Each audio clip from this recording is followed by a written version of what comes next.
مامن شاہ مکران کا بادشاہ تھا۔ ایک مرتبہ وہ اپنے ہمراہیوں کے ساتھ شکار کو نکلا۔ بادشاہ شکار میں مصروف تھا۔ اس کے سپاہیوں کے ہاتھ ایک گائے لگ گئی۔ انہوں نے اسے ذبح کر کے اس کا گوشت بھون کر کھا لیا۔ وہ گائے ایک بوڑھی عورت کی تھی جو گائے کو جنگل میں چرنے چھوڑ کر لکڑیاں کاٹ رہی تھی۔ جب کام سے فارغ ہوئی تو گائے کی تلاش میں نکلی۔ بادشاہ کے پڑاؤ کے قریب پہنچی تو کیا دیکھتی ہے کہ سپاہی گائے کو ذبح کر کے اس کے پارچے بنا کر کھا رہے ہیں۔ قریب ہی گائے کا چمڑا پڑا ہوا تھا جس سے وہ اپنی گائے کو پہچان لیتی ہے۔ وہ سپاہیوں سے کہنے لگی، ارے ظالمو، تم نے میری گائے ذبح کر ڈالی جس پر میرا گزر بسر تھا۔ اب تم مجھے اس کی قیمت دے دو تاکہ میں کوئی دوسری گائے خرید لوں۔ سپاہیوں کے سردار نے بڑھیا کو ڈانٹا اور وہاں سے چلتا کر دیا۔ بڑھیا بڑی پریشان ہوئی کہ کیا کرے کیا نہ کرے۔ آخر اس نے بادشاہ کے پاس فریاد لے جانے کا فیصلہ کیا، لیکن بادشاہ کے پاس پہنچنا جوئے شیر لانے کے مترادف تھا۔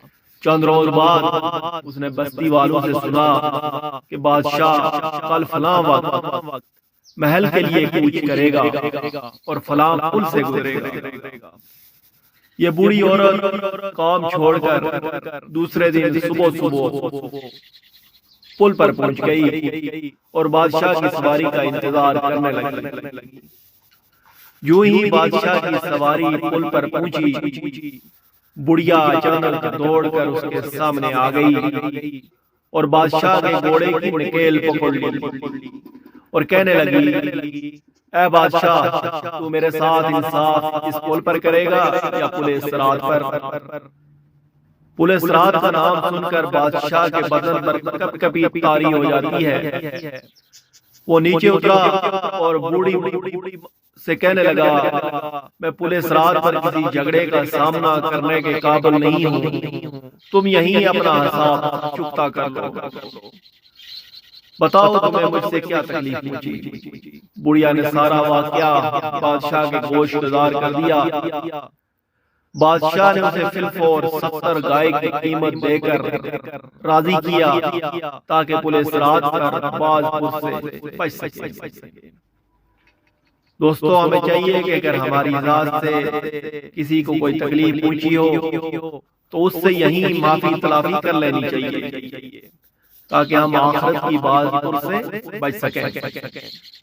وہاں کا معاملہ بڑا ہی سخت ہے کیونکہ پل صراط کے بارے میں نبی اکرم صلی اللہ علیہ وسلم نے ارشاد فرمایا، پل صراط کی لمبائی 3000 سال کے سفر کے برابر ہے اور وہ اونٹ کی کوہان کی شکل میں بال سے باریک اور تلوار کی دھار سے زیادہ تیز ہے، اور سب سے بڑھ کر یہ کہ وہ جہنم پر قائم ہے۔ ہم یہاں دنیا میں بہت زیادہ زندہ رہے تو 70-80 سال زندہ رہ لیں گے۔ یہاں ہمیں کوئی معمولی سی تکلیف پہنچتی ہے تو جینا 2 بار ہو جاتا ہے۔ تو خود اندازہ لگا لیجئے کہ وہاں اتنا طویل وقت گزارنا تو وہاں پر کیا بیتے گی۔ اللہ پاک ہمیں اپنی اطاعت کرنے کی اور نافرمانیوں سے بچنے کی توفیق عطا فرمائے، آمین۔